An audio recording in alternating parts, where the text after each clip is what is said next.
Il faut frapper l'Algérie si Alger menace. Voilà ce que nous dit cet avocat, Maître Cissé, avocat malien au barreau de Paris. Comme c'est bizarre, qui nous dit qu'il faut appliquer la doctrine de Tel Aviv. Écoutez bien. La doctrine israélienne est la bonne doctrine pour le Mali. Aujourd'hui, Israël... Israël, ça met Israël. Bien sûr. Parce que si vraiment l'Algérie est une menace pour le Mali, avec le financement des terroristes, avec le financement des terroristes, je crois-le. Le ministre de la Défense malien, permettez-moi. Parce que la politique préventive n'aura pas lieu. Il faut que l'Algérie fait. Si l'Algérie ne fera pas ça, si Bamako est dans l'obligation, dans l'intérêt supérieur du Mali, il frappe Alger. Si vraiment il tue les terroristes, si vraiment il réverse les opposants maliens, je pense que les autorités de Bamako doivent adopter la latitude israélienne. C'est son idée. Alors vous aurez noté le français extrêmement approximatif de Maître Cissé, pourtant avocat au barreau de Paris. Alors je suis un tout petit peu inquiet, et surtout en termes de géopolitique, frapper la plus grosse armée du continent africain qui a 25 milliards de budget rien que cette année.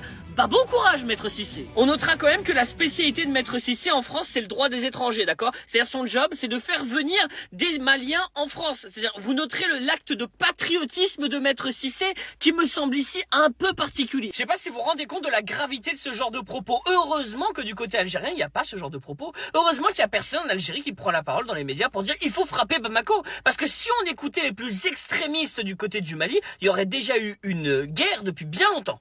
Allez, mes amis algériens, on tient bon, Tahi al-Jazaïr, n'oubliez pas que les Maliens sont vos frères, mais que le gouvernement malien et surtout ce genre d'extrémistes ne sont pas des alliés, évidemment. Dans le monde feutré de la diplomatie africaine, les mots pèsent parfois plus lourd que les armes.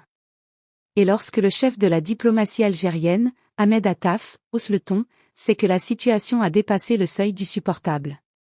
Ces derniers jours, un avertissement d'une rare fermeté a été adressé par Alger aux autorités de Bamako, après une série de déclarations provocatrices du ministre malien des Affaires étrangères.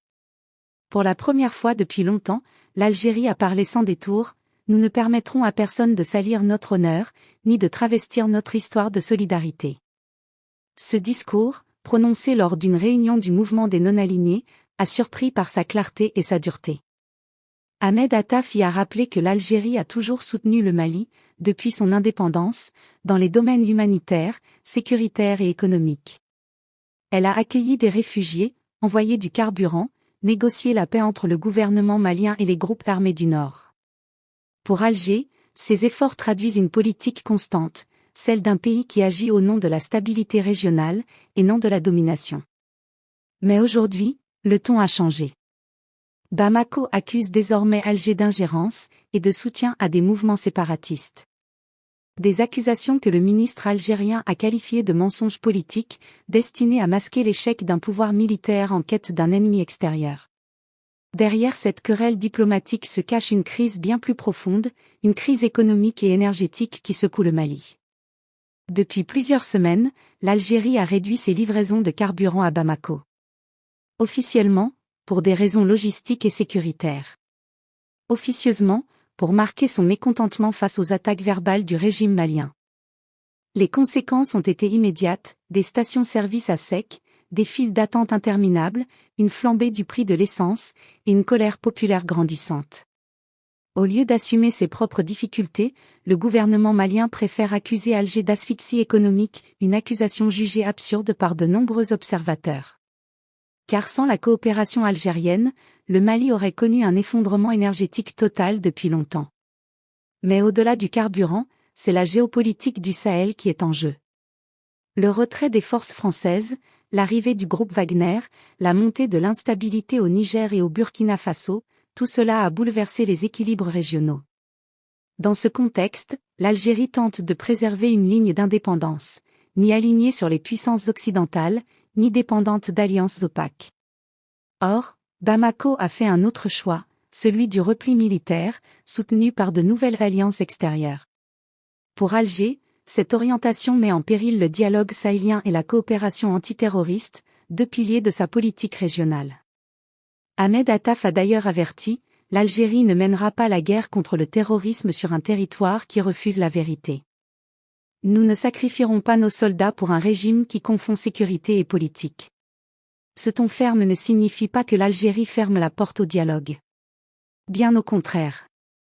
Le ministre a insisté sur la différence entre le peuple malien et le régime militaire de Bamako. L'Algérie reste disposée à coopérer, mais sur la base du respect mutuel et de la transparence.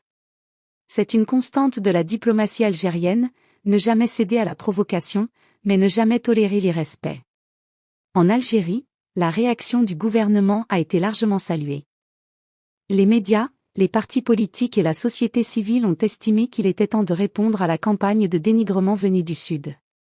Beaucoup rappellent que la patience d'Alger n'est pas un signe de faiblesse, mais l'expression d'une maturité stratégique, celle d'un pays qui défend la paix tout en protégeant sa souveraineté. Cette crise dépasse la simple querelle diplomatique. Elle symbolise l'affrontement de deux visions du pouvoir en Afrique. D'un côté, l'Algérie, fondée sur la légitimité institutionnelle, la coopération régionale et la stabilité. De l'autre, le Mali actuel, dirigé par un pouvoir militaire en quête de légitimité, replié sur lui-même, et prompt à accuser ses voisins pour détourner l'attention de ses échecs internes. Au final, cette tension révèle une constante, l'Algérie demeure l'un des rares piliers de stabilité dans une région fracturée par les guerres et les coups d'État. Bamako, en cherchant à provoquer Alger, prend le risque d'un isolement encore plus profond.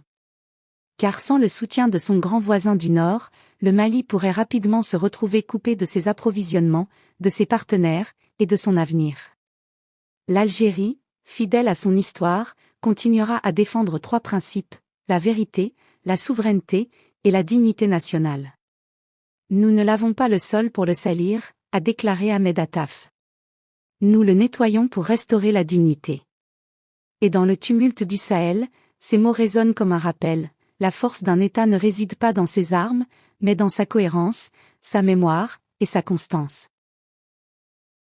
La doctrine israélienne est la bonne doctrine pour le Mali. Aujourd'hui, Israël... La doctrine israélienne, ça met Israël... Bien sûr. C'est une parce que si vraiment l'Algérie est une menace pour le Mali, avec le financement des terroristes... Qu'est-ce qu'il ne faut pas entendre, franchement? Frappe-le. Le ministre de la Défense malien... Vous permettez... La légitime défense préventive... Parce que pour que la légitime préventive n'aura pas lieu, il faut que l'Algérie fasse 3. Si l'Algérie ne fera pas ça, si Bamako est dans l'obligation, dans l'intérêt supérieur de Maliens, de frapper Algérie. Non, mais bien sûr. Si vraiment il finance les terroristes, si vraiment il héberge les opposants maliens, je pense que les autorités de Bamako doivent adopter la latitude israélienne. C'est son idée, ça se défend. C'est son idée. Je ne suis pas là pour convaincre personne. Je suis là pour dire ce que je pense. Sur cette idée de mettre Bala Sissé. Moi, je crois qu'il ne faut pas dédramatiser. Soyons raisonnables.